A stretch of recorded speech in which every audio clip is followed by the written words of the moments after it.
Hey guys! Hey guys! So today is like Christmas! We got a huge delivery of our first batch of proven winners plants. Yay! It was fun because I opened the front door and the porch was like stacked high like Santa's workshop. So we're gonna unbox the plants and see what's all in there. Yes, let's look at them.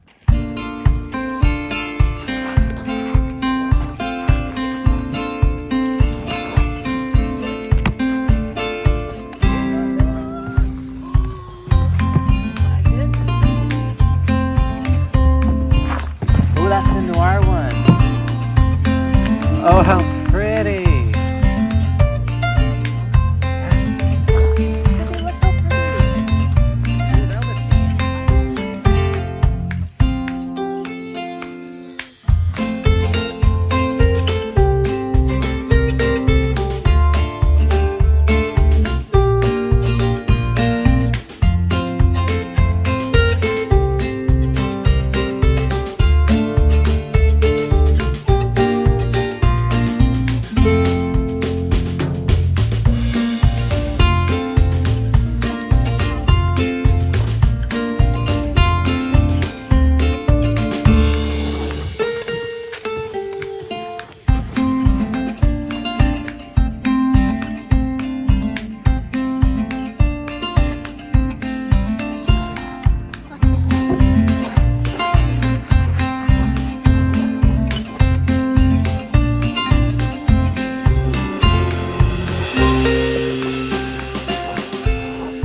Hey guys! So it's the next day. So when we were showing you taking all the plants out of the boxes, it got very cold and very dark. So we were working with our flashlight. But we wanted to come back today and show you some of these beauties. So this is how we get our plants from Proven Winners, and you saw us unboxing them. We get them in these boxes that have little really neat shelves. Yeah, and then they have this big old hairnet on top of them. Yep. And we get them in what's called plug trays, and then these plug trays, they have different sizes. So these are 104 sizes, 102 or 104, something like that, meaning there's 104, 102 plugs. I don't remember the exact amount, I think it's 102. but this is called a plug. So essentially they take, Proven Winners does, they take cuttings of the plants, stick them in dirt, and they root them. And most of their plants, that's how they come to us, and then some are bigger, some are smaller. And then our job is to take these and then plant them up and then take care of them for a couple months until we can get them grown out and ready to go for them to be retail ready. Yep.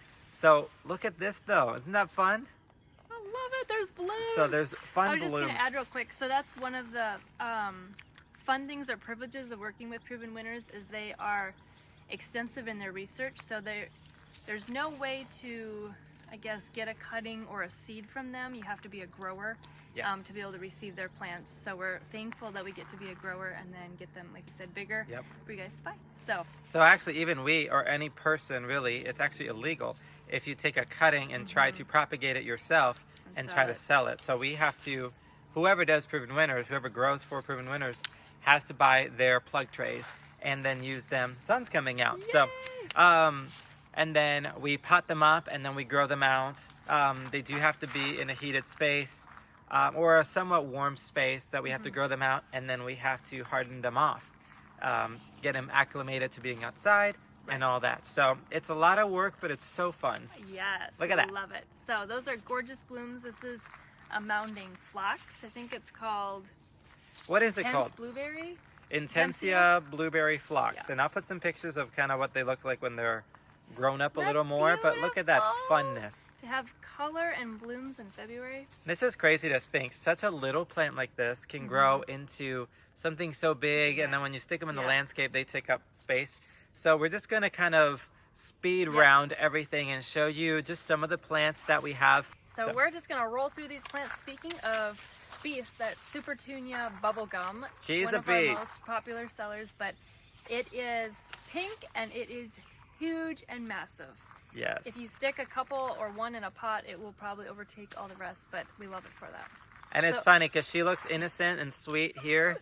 Like, oh, she's so cute. How's she going to become this beast? And she does real quick. Once you put them in dirt, give them some fertilizer, keep them alive for a little bit, she will take over in a container. In the landscape, they're excellent because she gets massive. Yeah. And like you said, you don't have to deadhead it.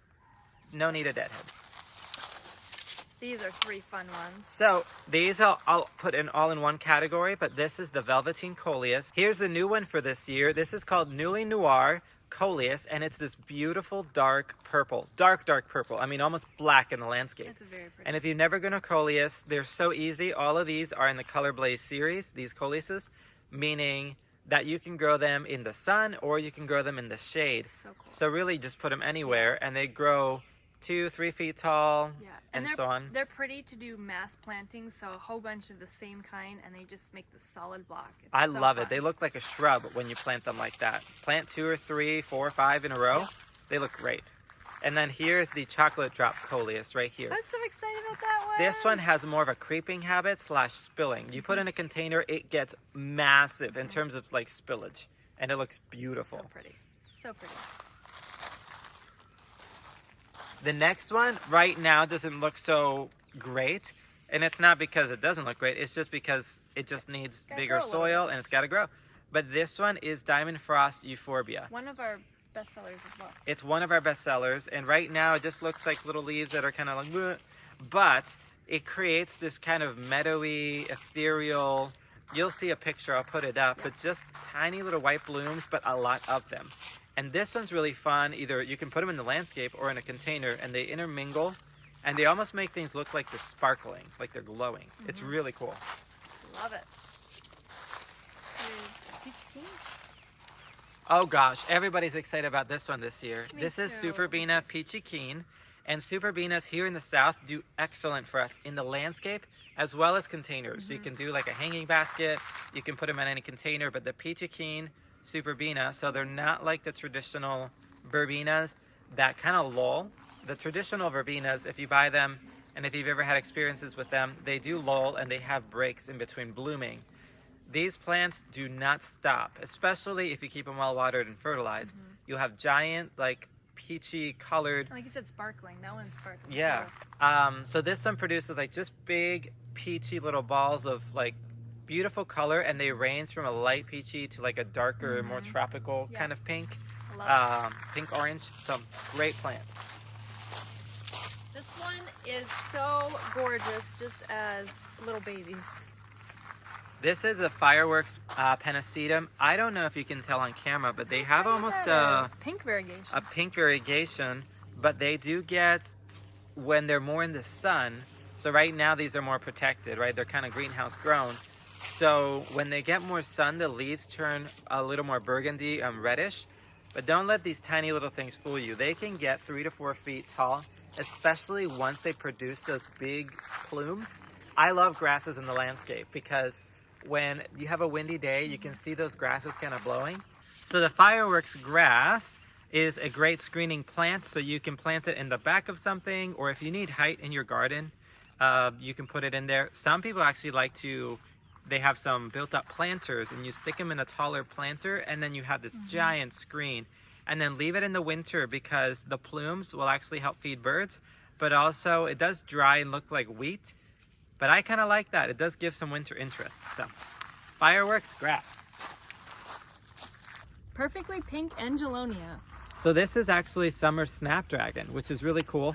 They're pretty tidy in their shape, but they get tall and they produce all season long. So some snapdragons that you grow from seed that are cut flowers, sometimes they'll lull out in the heat. This summer snapdragon is just all the time, just producing and producing. We love it. We love both snapdragons, but this one's excellent, in my opinion, in the landscape. Yes, and like you were saying, it's really pretty behind stuff because it's a little bit taller, and then you can have different heights of plants, and it's beautiful. Yes. So yeah, make sure you put this in the, in the back, or you can put it in the middle and put something lower growing in the bottom. That will look excellent. All right, guys, this is our white gara. It doesn't look like much as babies, but it is so beautiful when it gets bigger. It has pretty white, almost butterfly-like blooms, and it's really wispy and delicate. It's really pretty if you put it in structured items. We love it. Yes, so if you put it, you have like a circle or something of like boxwoods or evergreens, and then you put gara in the middle. It looks great. It's a very cottagey style, meadowy, kind of loose looking style in a good way. And in our zone 8, this is actually a tender perennial for us. It will come back for us pretty reliably. So this actually, again, and it'll attract butterflies as well. Yeah, exactly. Oh, so pretty. All right, this is Vertigo pennisetum. Say that right. Pennisetum. Pennisetum. It's a hard word to say. This one actually looks like it's fooling you right now because it looks green and like a grass. This turns a deep, dark purple, almost black. Yeah. And these grasses can grow to be almost 8 feet tall. They are massive, like absolutely massive. And once beginning of summer kicks in, you'll stick these in the ground right after first frost. Here in our zone, it's after April 15th.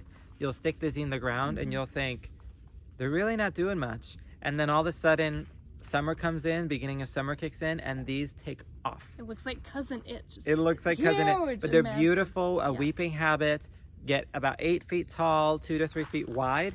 I think they're excellent. Again, as another screening plant, but really, if you really want to make a statement and want to have like a circular bed or something like that in your landscape, plant this in the middle.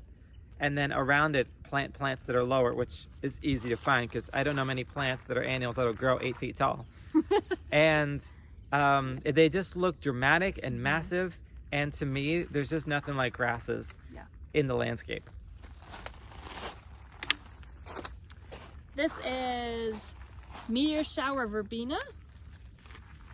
So right now, Meteor Shower verbena doesn't look like much. It kind of looks a little weedy. But once they get going, they're massive and they're beautiful. And these make like lollipops almost, like very tall sticks with purple blooms all along the kind of these sticks. And they do get higher and taller. So again, in the back of a landscape, or you can put it in the middle and surround it around lower growing things. You can put it in the middle of a container as a thriller. Right. I want to experiment planting these with some Suncredible sunflowers because I just love purple and yellow together, and I think that'll look beautiful. But these guys attract a lot of butterflies. Butterflies love verbena. Yes. So these actually give a very cottagey look in a great way. I just love that kind of lollipop look that just sticks above everything else. And then it just looks super cottagey to me. We absolutely love this plant. It's very easy to grow, drought resistant. Does not need really a ton of food. Tough. Yeah, it's a tough plant. Yep. Speaking of Suncredible, here is the one he was just talking about. So this is the Suncredible sunflower. And to me, I'm sold on this plant.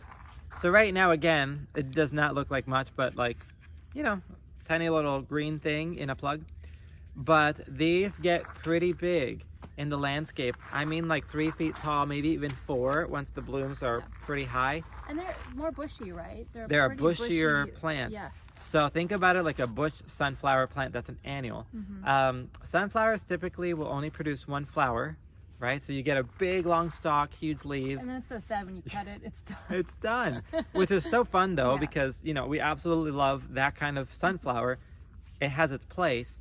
But this sunflower to me is a bushing kind. So you can actually use this as a cut flower if you have a cut flower garden or want a cut flower garden, or you can put it in your landscape and you can still cut from it, because the more you cut sunflowers from this one, the more blooms you'll produce. Yeah. So from April 15th, you know, last frost date until a hard frost, because sunflowers can take a light frost, you will have constant blooms. Butterflies love sunflowers, bees love the sunflowers, pollinators love sunflowers. So if you're looking to create a pollinator garden, so if you're looking to plant a pollinator garden or a cut flower garden, consider getting Suncredible sunflowers. Also, mix them with something purple.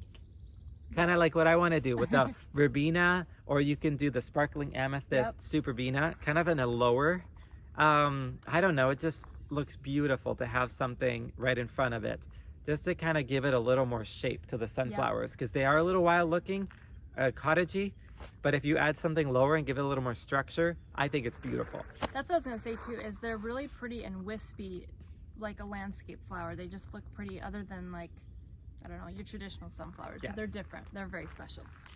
All right, we're super excited about this one. This is Aromance Pink Nemesia. Ooh. And the reason we got it is because of the smell. It smells like pure lilac, honey, maybe? Lilac. Yeah. It's just strong. It's a strong smell in a good way. And when we're thinking of a fun garden, that a space that we want to be in, we want it to be beautiful. We want it to be colorful. There's a bloom starting. Oh, is it coming? It's starting. Yes, the bloom is starting. And we want the garden to be obviously productive for food and all that stuff. But this is going in our landscape and probably our garden beds, because when you walk by it, the perfume that it puts out is so like intoxicating, to say the least. Yep. We had this at our office in our planter at Set Apart Health, and we planted maybe 2 of them. And every time a patient walked in and out, they're like, what is that smell? Who's wearing this like delicious perfume? And I'm like, that's that plant in the planter. Go smell it. So we wanted lots of it this year. It is a cool weather plant, so it'll do great. In summer, it'll do fine, but you need to water it a little more in the summer. So keep in mind, if in the summer you feel like it's lulling out, it's probably because you're not giving it enough water. And then come fall, it'll perk back up again even more because it just loves the cool weather. Yes. So the last plant we have for you guys today, we have so many and it's so hard not to show them all, but we would be here all day, is Playin the Blues salvia, which is a most popular plant. This is like a award-winning plant. Yeah. You do see this one a lot mixed with the Suncredible sunflower because it does have huge, massive spikes. And again, like hummingbirds love this plant, the bees, the butterflies love this plant. It is definitely a pollinator-friendly plant, which we absolutely love, which is why we recommend to put it in your landscape and also near your garden. Because if you have like zucchinis, for example, or cucumbers, or you're trying to grow watermelon, you need the bees to pollinate your fruit. So plants like this just attract the beneficial bugs and insects. And that's why we love having color variety and plant variety in our garden, in our landscape. The more beneficial insects we can attract, the less pests you will have. I think everyone should have it in their garden because it's so pretty too when you see it from far away. It's like, is that a lavender or what is that lavender-like plant? But it does look like lavender. Yeah, it does. But it's super hardy. You can put it in pots too as like a centerpiece. But it's just absolutely gorgeous. We love it. And the fun thing in our zone, so it's not technically a perennial, but salvia actually overwinter pretty easily in our zone. If it does die, it's probably because we had a harsher winter than normal. But if we have a somewhat mild winter, your salvia will probably come back. And it's just a great plant. We will plant it every single year because it's just an old faithful, easy to grow. Easy. Very easy. Okay guys, we hope you enjoyed this video and getting to see all these beautiful plants and unboxing them. We thought you would really enjoy it. So thank you guys so much for watching. We will keep you updated as all these grow, but we got to get to work. So thanks again and we'll see you later. Bye.